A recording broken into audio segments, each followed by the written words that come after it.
Պաշտպանության բանակի ստորաբաժանումների կողմից հակագրողների անցկացման արդյունքում ստեղծված նախկինում եղած իրադրությունը վերականգնվել է, կազմավորվել է կրկին բանակի ստորաբաժանումների դիրքերի հենակետերի համակարգ, որպես այդպիսին հենակետ, դիրք, շրջան, ռազմական հասկացողություն հակառակորդի մոտ չկա։ Քարտեզի վրա ձեզ է ներկայացված այն ուղղությունները, որոնց ուղղությամբ ժամը 12-ից հետո խոշոր տրամաչափի զենքերից հակառակորդի կողմից իրականացվել է հրաձգություն։ Մարտունու ուղղությամբ ժամը 12:56-ից մինչև 13:20-ը կրակ է բացվել D30 հաուբիցից կրակ արձակելով 14 արկ։ Մարտակերտի ուղղությամբ ժամը 12:10-ից մինչև 16:48-ը կրակ է արձակվել տանկերից կրակելով 7 արկ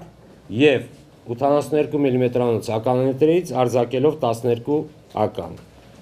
Մադաղիսի ուղղությամբ ժամը 14:05-ից մինչև 14:30 ընկած ժամանակահատվածում 82 մմ-անոց ականանետից արձակվել է 4 ական։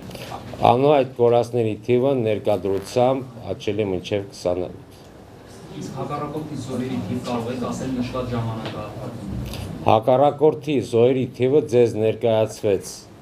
ձայնագրության մեջ և պարզ ասվեց, որ ընդհանուր կորուստների թիվը կազմում է 2000 և ավելի։ Ճշտով 28-ը քաղաքացիական անձինք են, թե զինծառայողներ։ Զինծառայողների մասին։ Вопрос прозвучал о количестве без вести пропавших, число без... Գործընթացը երևի կազմակերպի իշխանությունների կողմից, մենք մեր ներդրումը կմնանք այդ գործողությունների իրականացման մեջ։ Կազմակերպիչները զինվորականների չեն, զինվորականները մասնակցում են այդ գործին։ Մենք տեսանք, որ ճանապարհին հիմնականում սմերջ տեսակի այդ հրետանին ճանապարհին է հարվածել,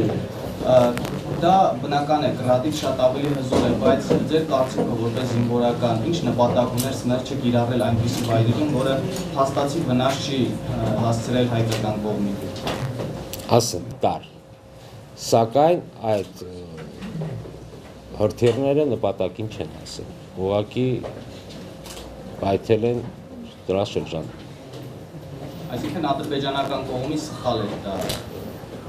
Չգիտեմ ոնց են իրանց հաշվարկներն իրականացնել, սմերջ համակարգով կրակել և 2 կիլոմետր շեղվել, մի քիչ